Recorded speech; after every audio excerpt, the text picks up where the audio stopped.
Open Sesame. في هذه الحلقة نسافر إلى مدينة نانجينغ الرائعة، نبحث في الماضي المميز لهذه المدينة العريقة، ونتنفس هواءها الثقافي، ونكشف معالم حياة اليوم في العاصمة الجنوبية.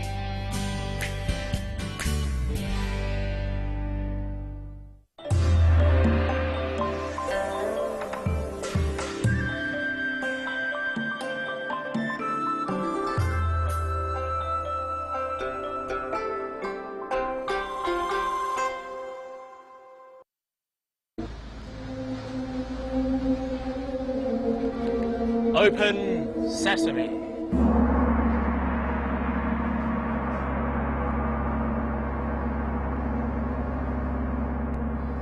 Hi, welcome to Travelog and welcome to our Jiangsu series. If you mention the name Nanjing to anyone in China, you get this sagely nod of approval. It's the capital city of the Jiangsu province, but it was also the capital of ancient dynasties that ruled over China. It's a place filled with history, but also intrigue, where emperors ruled over China, and where China finally overthrew its emperors. I'm Taran, and welcome to Nanjing. لقد انزاح حمل ثقيل عن صدري. لندع المزاح جانبا، تترك نانجينغ انطباعا طيبا عند من يراها لأول مرة. إنها نظيفة وخضراء، والأفضل من ذلك كله ليس فيها ازدحام. إذا طفت المدينة بالسيارة، من الصعب ألا تلاحظ أن نانجينغ كانت عاصمة عريقة للصين، فاسمها يعني العاصمة الجنوبية. وكذلك من الصعب ألا تلحظ هذه القلعة الكبيرة التي تسمى بوابة جونغهوا، وقد بنيت في بداية عهد أسرة مينغ الملكية قبل أكثر من 600 سنة. من الواضح أنها أكثر بوابة مدينة تعقيدا في العالم، وهي مليئة بالمفاجآت.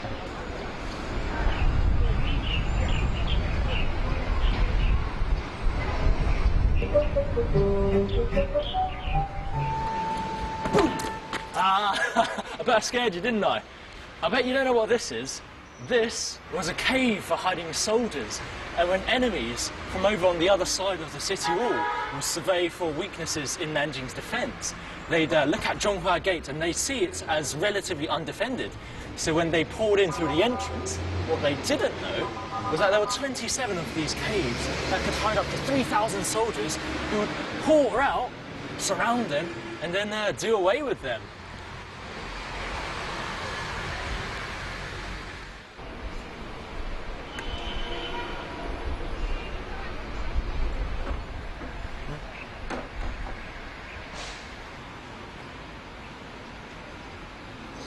When the attackers finally made it through, they were in for a surprise. This was actually a fortress, and it had these high-walled courtyards that were basically a trap. Soldiers, defending soldiers, would pour out from these holes at the top and at the bottom and unleash all manners of hell upon them. But if they managed to break through and get through this gate, over here, there were two more waiting for them. So as you can imagine, it was a bit of an impregnable fortress. إذا أغمضت عينيك تكاد تشم رائحة البارود في الهواء، والجنود يقاتلون عند بوابة جونغهوا لحماية مدينتهم، أو ربما هناك من يدخن في الجوار.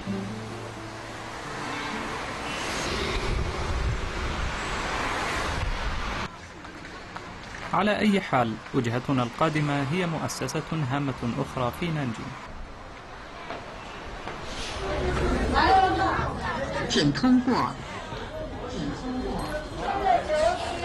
And here we are. This is the presidential palace, a place that saw many important events that changed the face of Chinese history forever.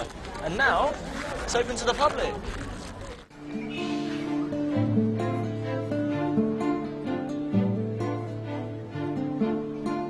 كان هذا المكان في البداية قصرا لأحد الأمراء من أسرة مينغ في القرن الرابع عشر، وأقام فيه الحكام والمسؤولون بعد ذلك وحتى عام 2000.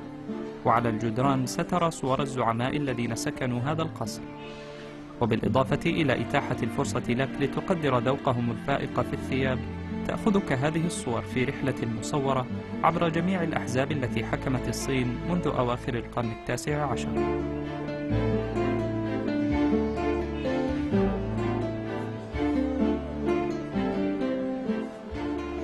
مع تعمقك في المدينة لن ترى الوجوه تتغير فحسب، بل الأسلوب المعماري أيضا.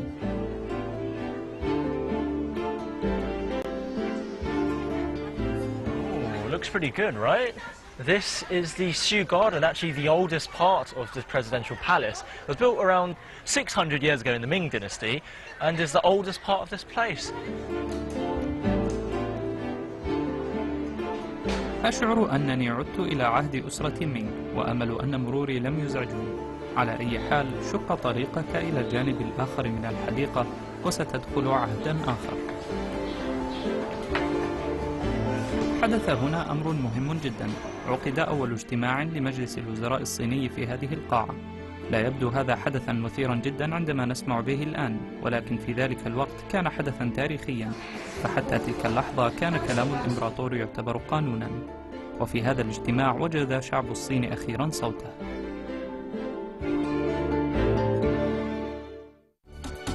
لاحقا نزور أبو الوطن ونرى كيف أثر إرثه على نانجينغ حتى في أسلوبها المعماري.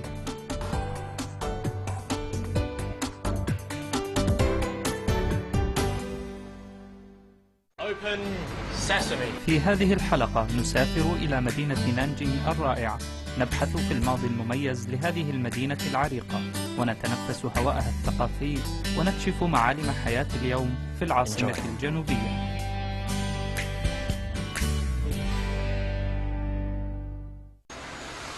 في نانجينغ قد تسمع اسم سون يات سن يطلق على الطرق والموانئ وطبعا التماثيل. إذن من هو سون يات سن؟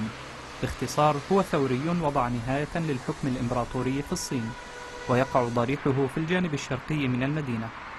قمت من النوم مبكرا لتجنب الحشود، ولكن يبدو أنهم عازمون على ملاقاتنا. That's a lot of people. So this is Sun Yat-sen's mausoleum. He was kind of like China's Abraham Lincoln, and this place is actually like Lincoln's memorial in Washington D.C. And this gate is his gate of universal love.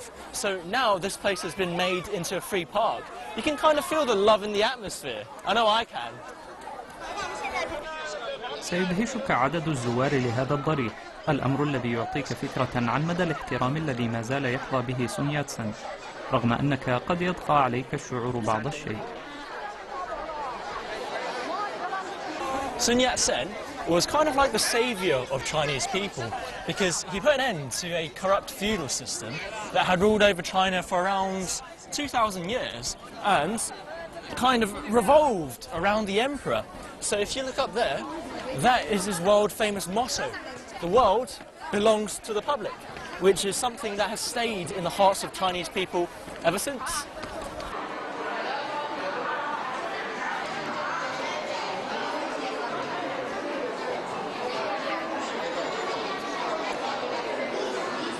Oh, it's like everyone's here to see him.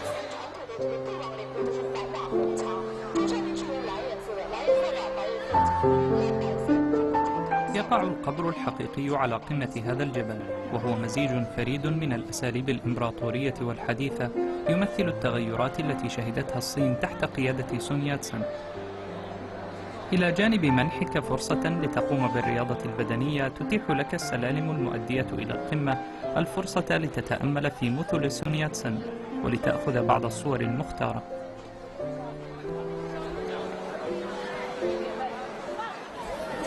Right, so this is it. Inside is where Sun Yat-sen's buried, and at the top of that mausoleum are his three principles: nationalism, people's livelihoods, and people's rights.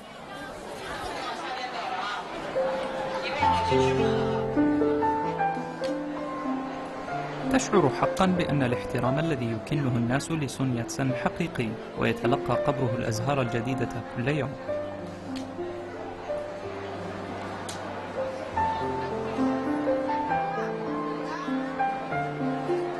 Why did you guys come here to see? Yeah, this is the Sun Yat-sen. tomb of Dr. Sun Yat-sen. Yeah. And we say that, well, this is like the father of New China. Yeah, and he started the revolution. Although he may not be the one who lead the people to do it, but he really stimulate the people that we should not let the Qing dynasty to continue. Yeah, and I think this will make a big change to China. So, and also I think for my kids, he is now studying the modern history of China. So this is also a good education for him as well. Oh, brilliant! And I think this area is really nice. You can see this mountain. Yeah, it's a great spot for a mausoleum. Yeah, it's a great spot.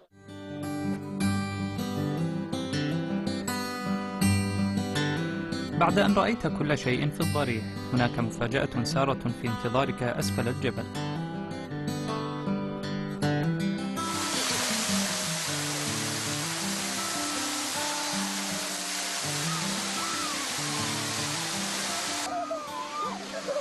بني هذا المدرج لزوار الضريح حيث يمكنهم أن يأتوا ويستريحوا فيه. في الحقيقة هو مكان يستمتع به الجميع. I like Nanjing because I was born here.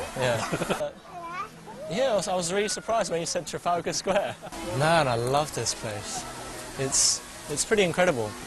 I mean, people come here to rest after they've visited Sun Yat-sen's mausoleum, but this environment's amazing.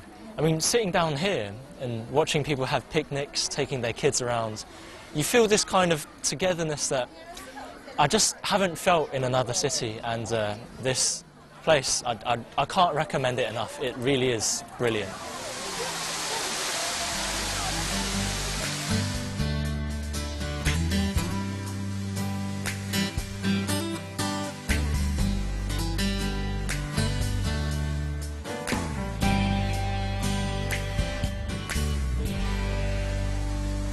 حسناً، حان الوقت للعودة.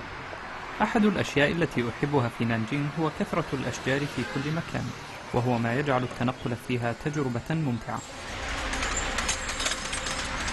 There's a story behind these big camphor trees. They're actually a part of Sun Yat-sen's city plan. And I know it's hard to imagine, but during feudal times, trees were never really for the public. People had always planted them in their own private gardens. But when Sun Yat-sen came around, he extended his idea of everything for everyone to trees. And he had them planted along all of Nanjing's roads, that everyone could share their splendor.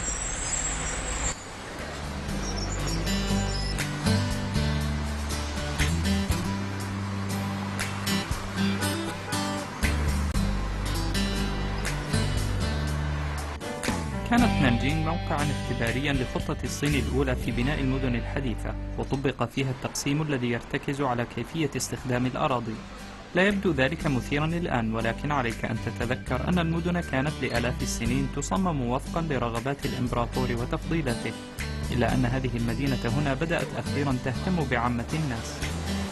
من الممتع حقاً أن تتجول في أحياء نانجينغ وتطلع على المباني التي بنيت خلال فترة سون يات-سن. أسلوبها ليس غربياً أو صينياً، بل مزيج جريء بينهما، وعلى هذا النحو فإنها تعد شهادة باقية على رؤية سون يات-سن تجاه الصين الجديدة.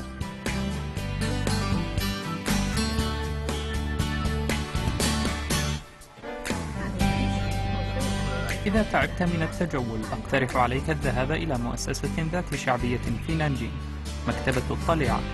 في الواقع هي محل لبيع الكتب يقع في موقف للسيارات تحت الأرض، وهي مركز يجتمع فيه الأشخاص ذوي الميول المشتركة.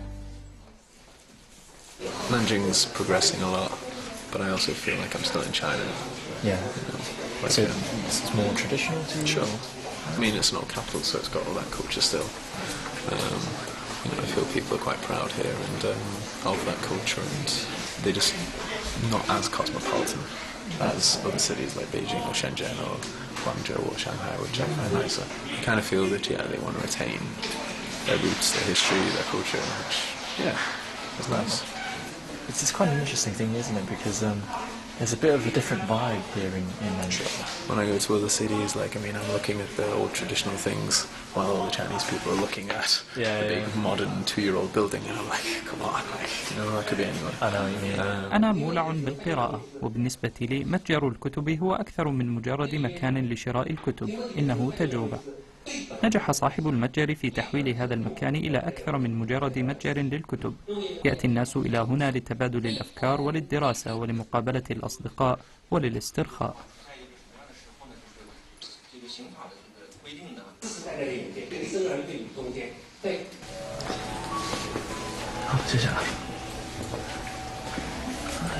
I do like this place.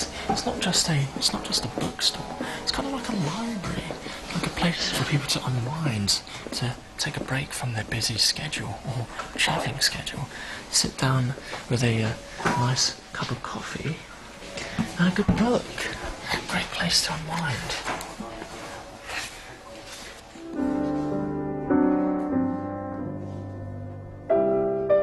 ربما يعود السبب إلى البيئة المريحة أو المحيط في هذا المكان، لكنك بعد أن تجلس لن تريد أن تقوم مرة أخرى. لاحقا نتمشى حول بحيرة شوان أو ونجرب طريقة الحياة الإمبراطورية، رغم أن ذلك قد يبدو سخيفا بعض الشيء.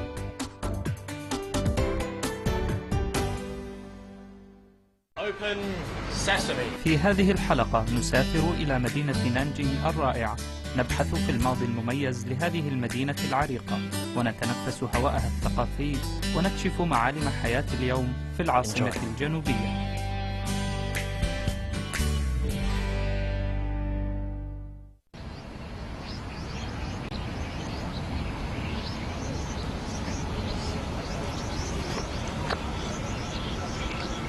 إنه صباح جميل، وقد قمت من النوم مبكرا لزيارة بحيرة شوان أو.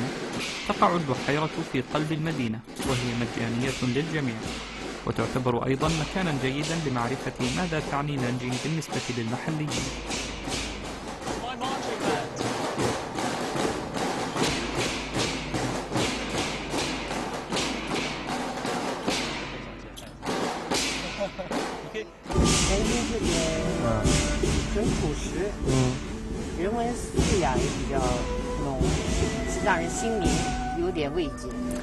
感觉过得很舒服。إذا طلبت بلطف قد تسمح لك بعض هذه المجموعات بالمشاركة فيها.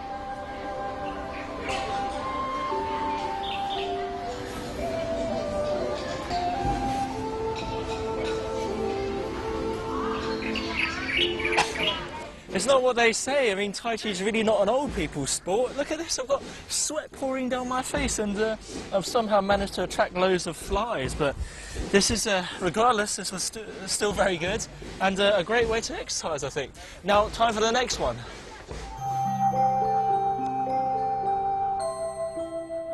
كانت بحيرة شوان أو منتجعا خاصا للإمبراطور، ولكن كما ترى أصبح الأمر مختلفا قليلا الآن. مع ذلك فإن نانجينغ تفخر بتراثها دائما.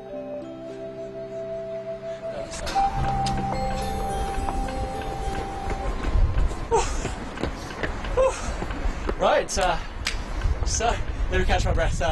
So you see this slope bit that I just came up on, and then if you look over there, you can see stairs that lead up to the city wall. The reason that this part is different is because horses used to run up this slope path to carry messages, important messages to other parts of the city, kind of like an old postal service.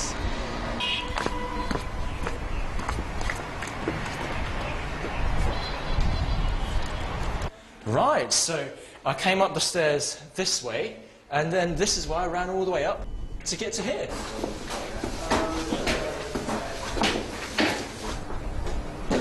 Whoa, it's like the Great Wall of China.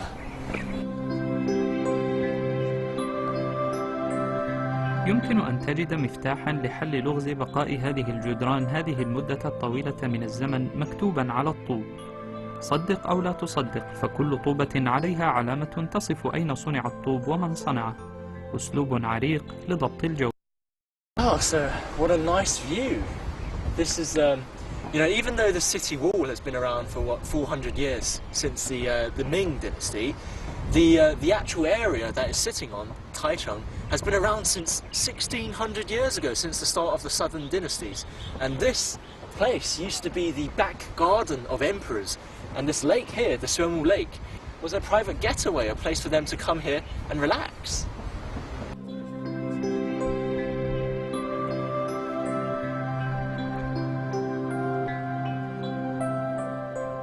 من حسن حظنا أن الكثير من نقاط الجذب السياحي في نانجينغ تقع على مقربة من بحيرة شوان، فنستطيع حتى رؤية وجهتنا القادمة من السور.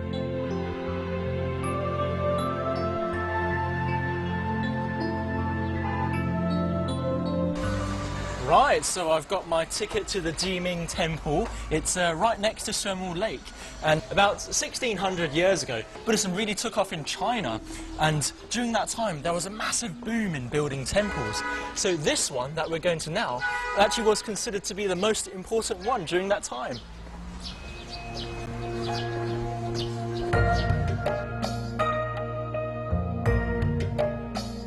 يبدو معبد جيمينغ مختلفا عن المعابد التي زرتها من قبل. إنه يأخذ مظهرا إمبراطوريا يشبه ما تجده في القصر الصيفي، وسبب ذلك على الأرجح أن الأباطرة كانوا يزورونه بانتظام. وقد سمعت أن هناك إمبراطورا مخلصا بقي هنا وصار راهبا.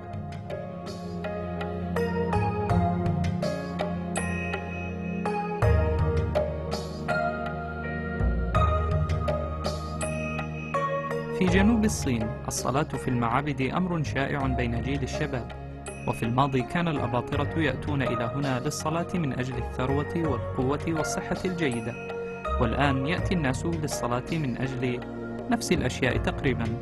هناك أشياء لا تتغير أبدا.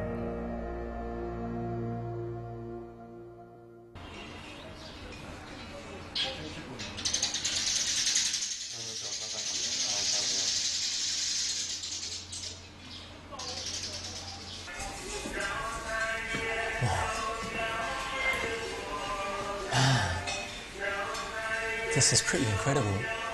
It's like you've got thousands of Buddhas staring at you. Feels like you're really in the presence of something really spiritual, really humbling.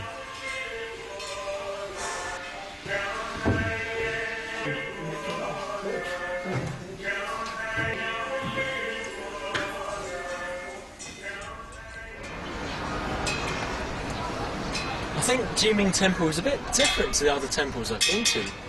It's got this really kind of energetic and open feel to it. And once you climb to the top of this pagoda, and you look out at the rest of Nanjing, you realise that it's a really lively and vibrant city, and that this temple is kind of there to celebrate this atmosphere.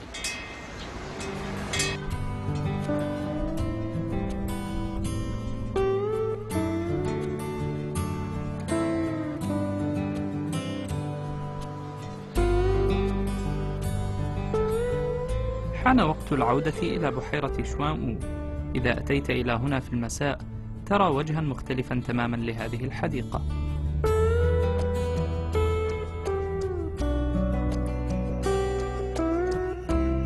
A lot of people walk or jog down Shenwu Lake, as you can see, but they've actually got these really nice electric, what are they called, carts? Yeah, these electric carts that take you around.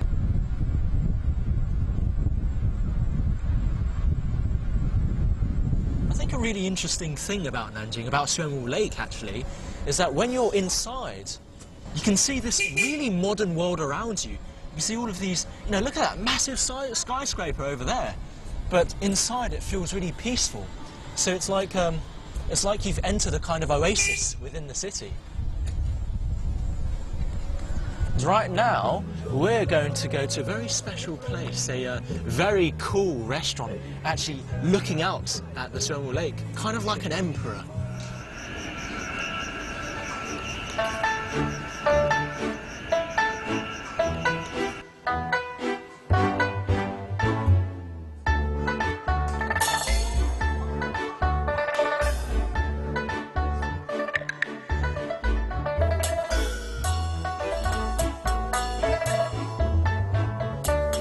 This is dining in style.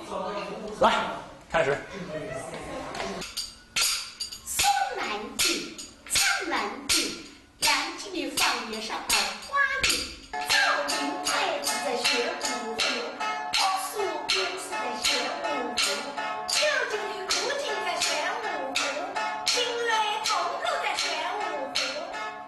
تؤدي هؤلاء السيدات عرضا لما يسمى بايجو. إنه نوع من الأوبرا عمره 600 سنة، ولا يمكنك أن تشاهده إلا في نانجينغ. عادة ما يغنون حول مواضيع الحياة اليومية، وسر شهرتهم هو مهارتهم في الارتجال.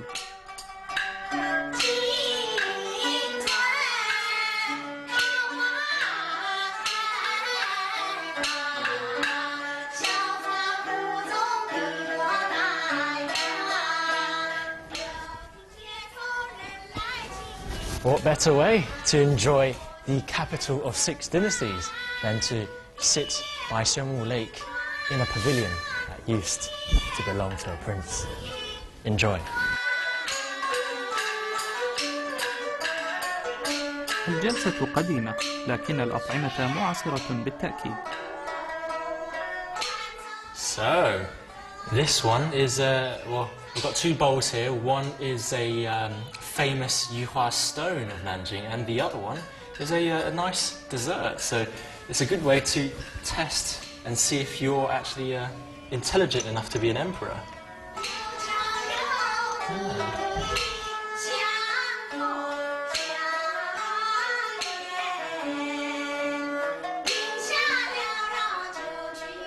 أشعر وكأنني عشت تاريخ نانجينغ كله في الأيام الماضية، وخرجت بفهم أفضل بسبب تقدير الناس لهذه المدينة إلى هذا الحد.